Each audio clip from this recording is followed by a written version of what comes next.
Orang tua dulu sering berpesan, hati-hati kalau punya tulang wangi. Nanti badanmu disukai oleh lelembut. Ya, itulah weton tulang wangi. Sebuah kepercayaan kuno dalam budaya Jawa untuk menggambarkan seseorang yang raganya memancarkan energi untuk memikat bagi dimensi lain. Suka tidak suka, kamu adalah magnet. Konon, gerbang astral di tubuh orang-orang tulang wangi selalu terbuka lebar. Niat hati ingin hidup mandiri di sebuah kos-kosan. Aku malah menyadari bahwa tubuhku adalah magnet bagi mereka yang tak kasat mata. Teror demi teror aku alami, sampai akhirnya aku memutuskan untuk pindah dari situ. Mulai dari gagang pintu kosan yang bergerak-gerak sendiri dengan ekstrim, banyaknya rambut yang panjangnya di luar nalar ada di sepanjang balkon kamar kosanku. Padahal aku hanya sendiri yang mendiami lantai 2 di kosan itu. Kisah teror gangguan astral di kos-kosan Jogja ini adalah kiriman dari Rizky.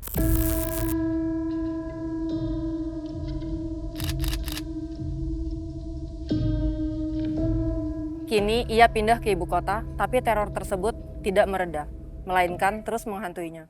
Selamat malam Rizky. Halo Kak. Apa kabar? Baik, alhamdulillah sehat.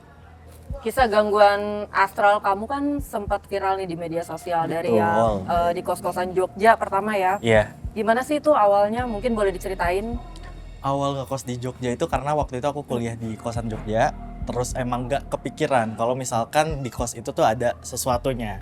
Dari awal aja hari pertama itu aku udah tinggal sendirian di situ tuh udah diliatin salah satu sosok. Bahkan dari hari pertama? Iya, hari pertama, malam pertama itu sosok kakek-kakek.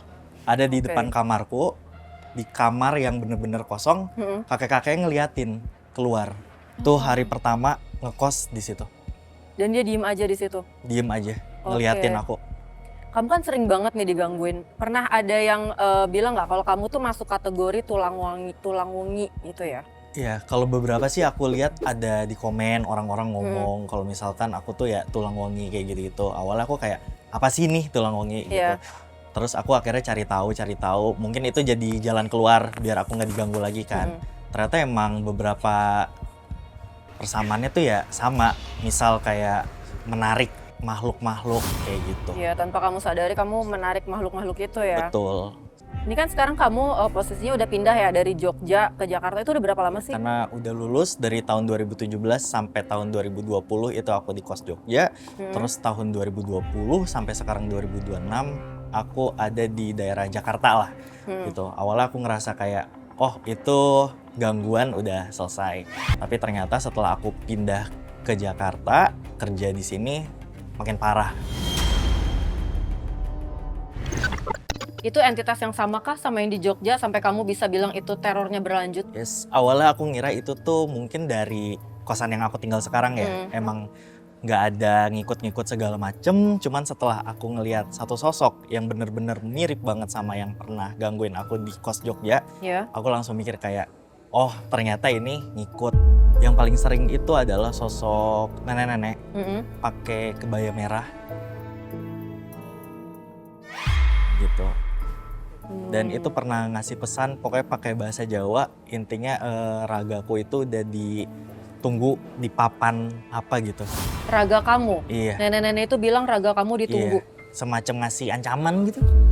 Serem banget. Iya. Terus ada lagi nggak sosok lain yang datang berulang dan ngasih pesan yang mungkin sama atau beda juga? Jadi aku tuh kan sempet ini ya berobat ke beberapa, ke ustadz, ke orang pinter, ke psikolog juga, dan mereka itu kan beberapa emang nggak saling kenal ya. Cuman omongan mereka itu ada beberapa yang sama. Sama. Kayak dari kos Jogja itu emang ditugasin sama lelembut atas lah. Katanya sih buat ngambil sukma aku gitu. Itu kenapa mereka mengincar sukma kamu tuh kenapa katanya? Aku kurang ngerti, mungkin karena yang katanya tulang wangi karena itu. tulang wangi Iya, itu, betul. oke. Terus ada beberapa sosok juga. Lu lihat ya sih? Itu apaan? Dan juga beberapa barang gerak sendiri, itu sering banget. Ada satu cerita yang waktu di kos sekarang, kenapa aku ngerasa udah bener-bener nyerah, bener-bener, wah kayaknya ini udah keterlaluan nih. Kayak gitu ada beberapa cerita. Yang pertama itu aku pernah lagi tidur sekitar jam 1-an kebangun. Karena ada sosok di pojok kamar, sosoknya itu bener-bener nyerupain aku. Tiba-tiba itu badannya kebakar sendiri.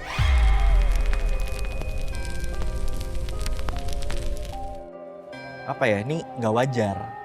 Jadi kan di kontrakan aku itu ada jendela, bentuknya bulat. Nah itu CCTV selalu nyorot ke arah situ. Iya.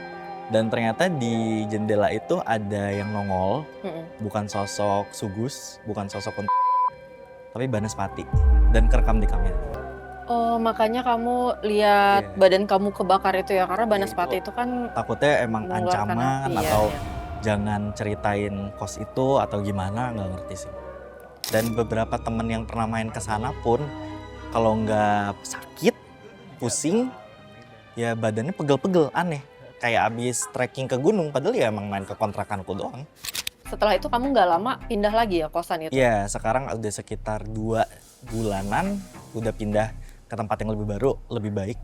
Itu apakah Dengan energi ada lebih lagi? Oh, energi lebih baik ya? Awalnya sih aku pengennya begitu ya.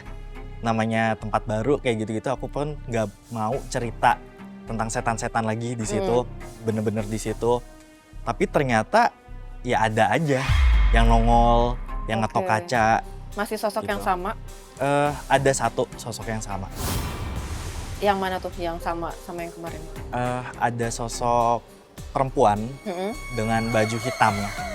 Itu nongol di tempatku yang baru. Itu ada nggak sih cerita terbaru yang kamu alamin di kosan kamu yang baru? Mungkin sekitar seminggu yang lalu ya. Sekitar seminggu yang lalu itu emang temenku ini sering nginep di situ, main. Beberapa ada 4-3 orang lah. Nah biasanya aku tidur di kamar dan beberapa tidur di sofa. Temenku ngeliat ada sosok bapak-bapak itu lagi ngeliatin aku di kasur. Aku tidur, dia lagi ngeliatin. Dan ternyata itu adalah salah satu sosok kakek-kakek yang pas hari pertama Di kosan? iya di kosan Jogja. Pernah nggak ada orang yang ngerti, mungkin secara spiritual, ngerti kenapa kamu itu diincar sukmanya? Beberapa sih ada. Aku kan sempat emang cari jalan keluar lah. Kenal sama orang yang bisa, entah orang yang bisa nyembuhin kayak gitu-gitu. Dan mereka emang ada ngomong sukma itu, sukmaku yang diincar, yang mereka dikirim emang buat kerja, intinya kerja buat bikin aku stres. Jadi sukmaku tuh diambil katanya. Nah, aku akhirnya nanya lagi, kenapa sukma aku diambil gitu, kayak spesial kah gitu.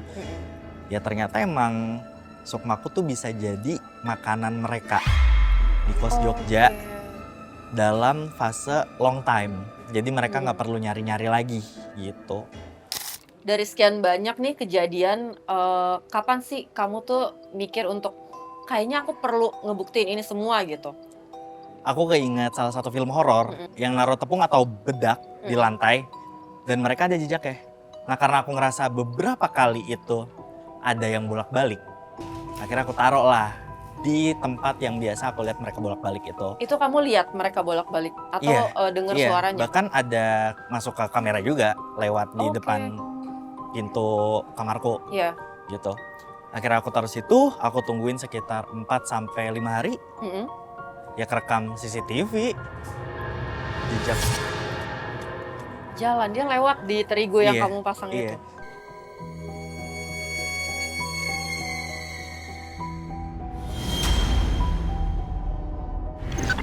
Nah kamu kan gara-gara banyak nih, saking banyaknya mungkin cerita yang kamu alami, cerita horor ini, apa sih yang akhirnya bikin kamu terpikir untuk oke deh, kontenin aja nih cerita-cerita horor ini itu? Yang paling pertama itu ya karena aku emang suka cerita, aku suka ngomong, aku suka ngedit video, ya kenapa nggak langsung aku upload aja lah, jadi as konten gitu. Dan rezekinya kan karena konten itu aku kenal beberapa orang yang bener-bener bisa, jadi ya ketolong dari situ, kayak gitu sih. Pernah nggak sih ada yang bilang, rekayasa? Sering, cuman ya udah aja dengan mereka ngomong itu rekayasa atau bukan, ya aku tetap diganggu, nggak ada jalan keluar ya, nggak ada bedanya, kayak gitu.